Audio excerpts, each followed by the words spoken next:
عمر بن خطاب مکہ کے معزز قبیلے بنو عدی سے تعلق رکھتے تھے۔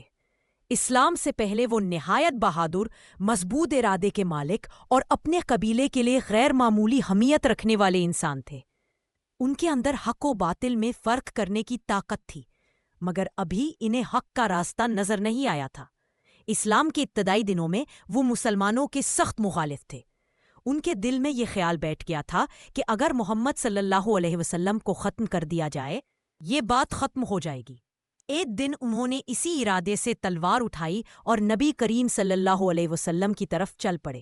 راستے میں ایک شخص نے انہیں روک کر کہا کہ پہلے اپنے گھر پر نظر ڈالے، آپ کی بہن فاطمہ اور بہنوئی سعید خود اسلام قبول کر چکے ہیں۔ یہ سنتے ہی عمر کا غصہ مزید بھڑک اٹھا اور وہ سیدھے بہن کے گھر پہنچے۔ وہاں وہ قرآن کی تلاوت کی آواز سن کر ٹھٹک گئے۔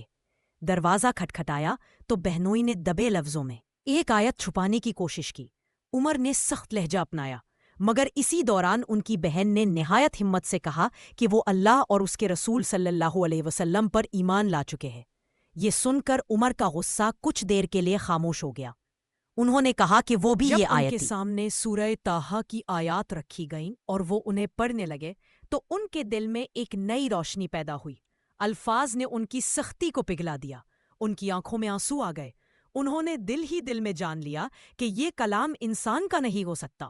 فوراً حضور صلی اللہ علیہ وسلم کے پاس پہنچے۔ انہیں دیکھ کر صحابہ گھبرا گئے، مگر نبی کریم صلی اللہ علیہ وسلم نے پرسکون انداز میں فرمایا، اے عمر، اللہ تمہیں ہدایت دینے والا ہے، اسلام قبول کرو۔ عمر کے دل نے وہی فیصلہ کیا جو حق تھا۔ انہوں نے کلمہ پڑھا اور اسلام میں داخل ہو گئے۔ ان کی ایمان لانے سے مسلمانوں کی ہمت اور طاقت پہلے سے کئی گنا بڑھ گئی۔ اسی دن حضور صلی اللہ علیہ وسلم نے انہیں الفاروق، یعنی حق اور باطل میں فرق کرنے والا کا لقب دیا۔ وقت گزرتا رہا۔ ہجرت کے بعد جب اسلامی ریاست مضبوط ہوئی تو حضرت عمر دوسرے خلیفہ منتخب ہوئے۔ خلافت کا منصب ملنے کے بعد انہوں نے پوری زندگی عدل و انصاف کے اصول پر گزاری۔ وہ راتوں کو گشت کرتے، لوگوں کے حالات معلوم کرتے، غریبوں کی مدد کرتے اور ہمیشہ یہ کوشش کرتے کہ ریاست میں کوئی شخص تکلیف میں نہ رہے۔ ان کے دور میں اسلامی سلطنت بہت وسیع ہوئی، مگر اس کے باوجود وہ نہ